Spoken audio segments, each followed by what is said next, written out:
their hats. We're going to have Olivia Minogue, a seventh grade student from Oak Prairie here in Lockport, lead us in the national anthem. Where's the flag? Oh, there's the flag.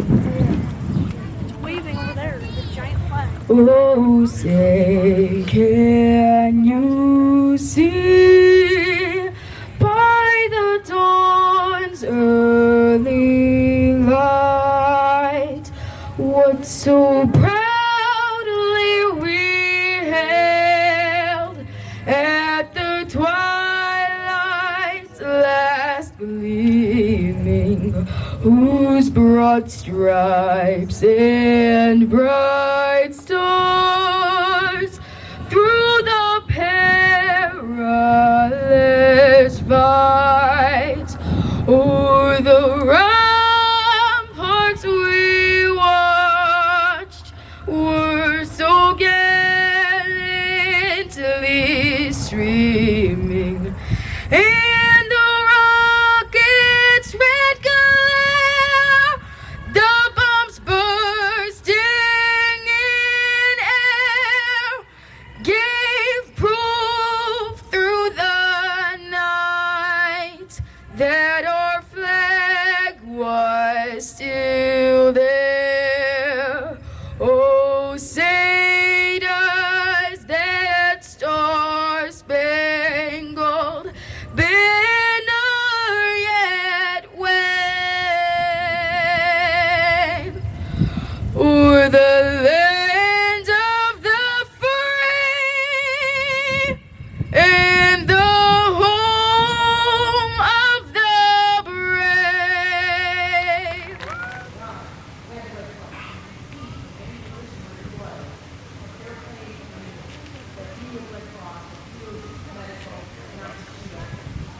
Theirs is back here. And they kept a lot of their personal items and toiletries in here. But the Red Cross women would have to actually have their basic essentials for first aid in here. So there'd be bandages and scissors and just stuff to suture and do this basic first aid for the time.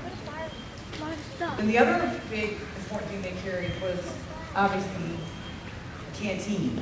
But this canteen was much different again, and Tom will you again, from the soldiers' canteen. You can see how small the soldiers' canteen is.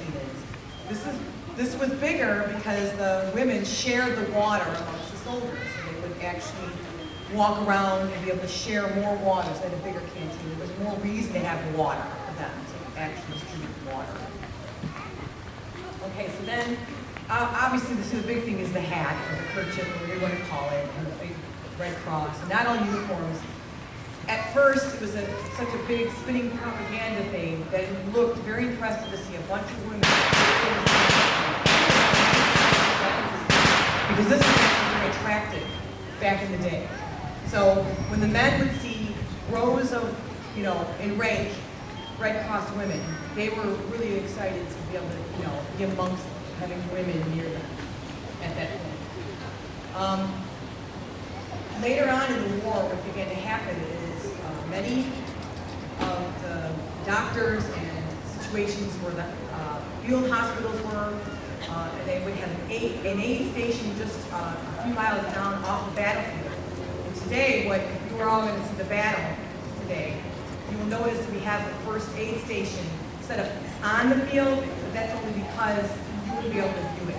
But in theory, that aid station would be the first stop for the medic and the men to get the wounded off the battlefield. And they would go down 6 miles down the road to the first station so we could try and, where there would be myself and possibly a doctor.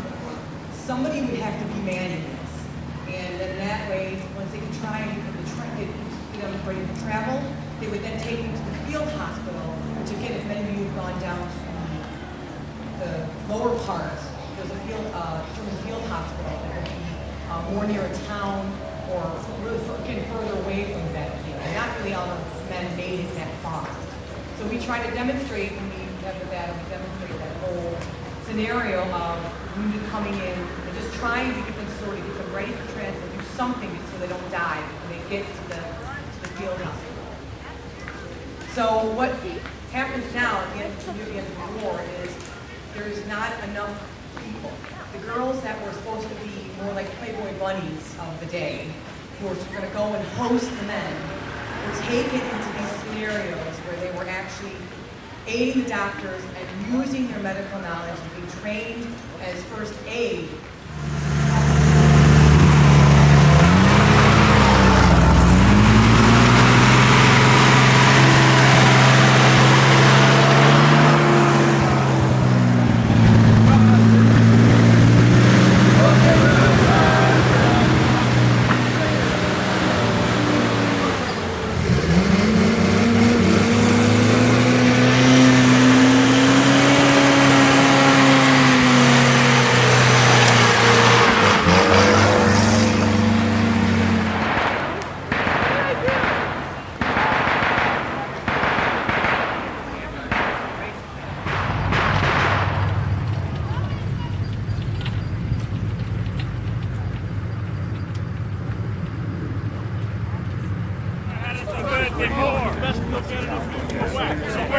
From a passing whack. Sound of 1, 2, sound of 3, 4. 1, 2, 3, 4. 1, 2, 3, 4. Ain't no use in going back. Jody's there and he's taking your sack. Jody's got something that you ain't got. It's been so long that I don't want to do that. Are you gonna bomb me?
World War II days. We'd like to thank some of our sponsors who help us with this event. Hanson Material Service funds all the pyrotechnics for this afternoon's battle. Both Homer Tree Service and Concrete Exchange Company transports all of the tanks that you will see on today's battlefield as well. First Midwest Bank is another sponsor.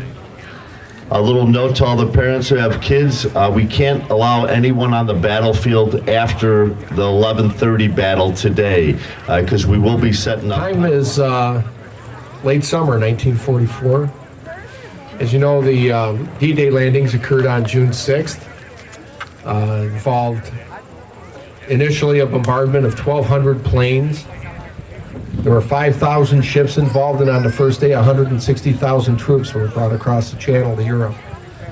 We have to remember the courage of the men that came across and that invaded continental Europe at that time. Victory was not assured by any means. In fact, the last attempt at a raid on the mainland had taken place on August 28th, 1942, at a place called Dieppe, and the Americans, British, and Canadians that were involved in that operation were decimated. So that's what they were looking at when they came ashore at that time. That's what had preceded their efforts here, going against the military that had 4 years to prepare for them, to build the Atlantic Wall. The German commanding officer in charge near the beaches was General Feldmarschall Rommel, who was very famous for his role in the Africa Corps. So known as a very, very skilled opponent. He believed that the landings might actually occur at Normandy. Most German military personnel, though, believed that the landings were going to occur at Pas de Calais, which was the shortest distance between the mainland and Britain. And so there was a lot of intelligence work that went into making the Germans believe that the initial D-Day landings were a feint, that the actual main thrust was going to come across at Pas de Calais, and so they were reluctant to send the reserves forward to back up the beaches. Unfortunately, the Allies were able to gain a foothold on the continent. Now, the first D-Day casualties that we had, or casualties associated with D-Day, didn't actually take place on the night of June 5th, early June 6th, 1944. They took place in April of 1944, when they were training for the landings. There was a lot of training that went into that, from landing boats, landing on British shores, and there was a number of landing craft that were out on the channel practicing landings, and a patrol of what was known as S-Boote in German, or Schnellboote, what we would call PT boats, just happened to be in the area and stumbled across these landing craft and attacked them and sank them. And 789 American soldiers and sailors lost their lives that night. So they could be considered the first casualties on D-Day. After D-Day, the Allies got a foothold, were able to move further into the continent, move through the Bocage area of France, which was a very difficult terrain to traverse, very favorable to defenders, not so favorable to those who were attacking, those being the Allies, the Americans, the British, Canadians, Free French and Polish forces. But we're very fortunate that they persevered and that they were able to successfully make it through there and allow the victory that allows us to enjoy the freedoms that we have today. Some of the vehicles that you're going to see today, we have on the German side, you have a Tiger tank. It's a very large, heavy tank, just over 50 tons.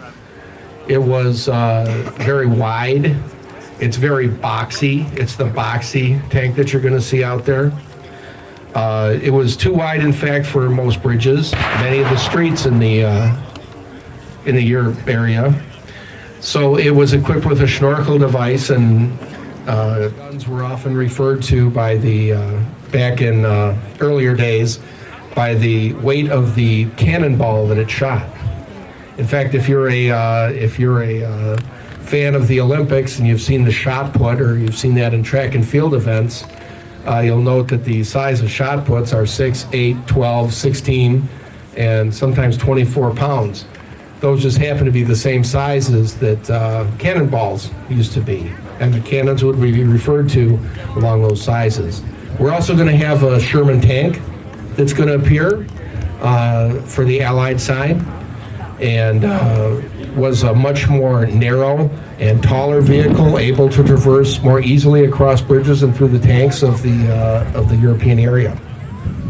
So we hope you enjoy the show this afternoon, and I will turn it back over to our main announcer.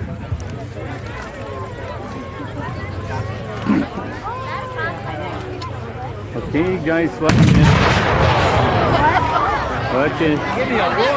What are we doing?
Okay, well, that concludes this morning's battle.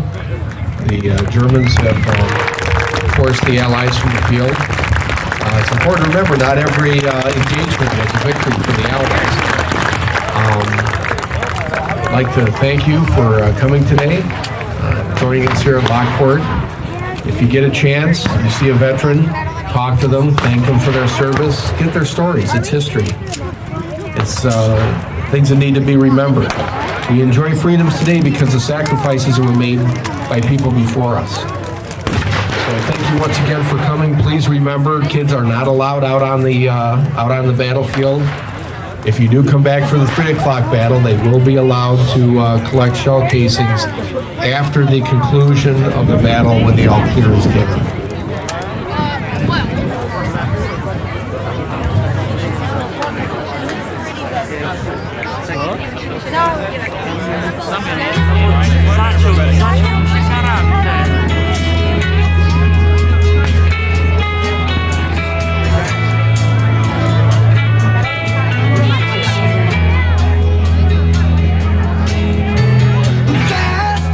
On a rough road riding high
Mom's over here laughing like.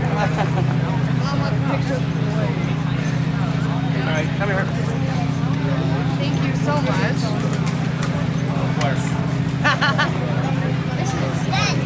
Wait, Casey, let him hand it to you. All right, go stand over there. Right next to Jack. Ready, boys?